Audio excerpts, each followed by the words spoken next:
Les tops de l'éco vous sont proposés par NCI, des fonds propres pour faire grandir votre entreprise.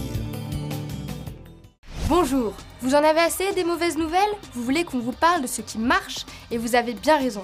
Alors pour vous, voici le 5e numéro des tops de l'éco. C'est votre JT Express de l'économie positive en Normandie.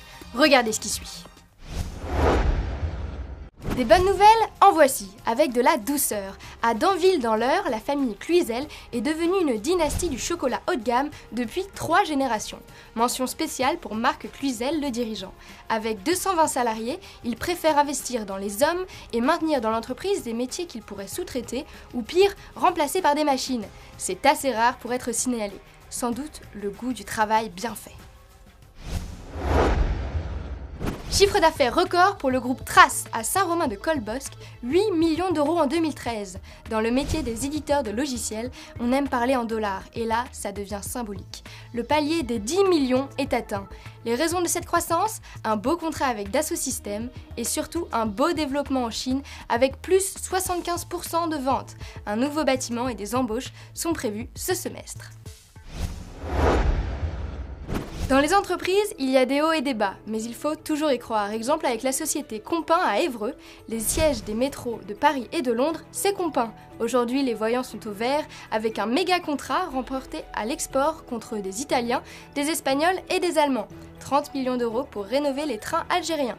C'est notre première commande massive à l'export, a déclaré heureux le PDG Pierre Saint-Fort. Ça marche fort aussi du côté des ports. Le Havre, Rouen et Paris, réunis dans Aropa, enregistrent une croissance soutenue. Simple rappel, plus 6% de trafic en 2013 devant les ports du nord-ouest européen.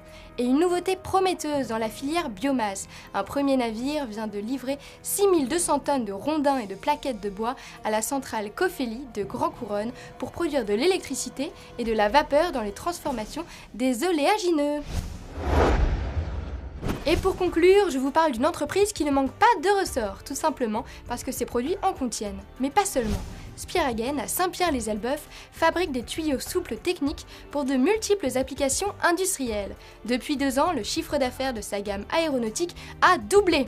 Une belle dynamique pour cette entreprise d'une 60aine d'années qui produit 100% français. C'est fini pour cette édition, on se retrouve dès le mois prochain sur LCN pour voir l'économie en plus beau avec les tops de l'éco. Les tops de l'éco vous ont été proposés par NCI, des fonds propres pour faire grandir votre entreprise.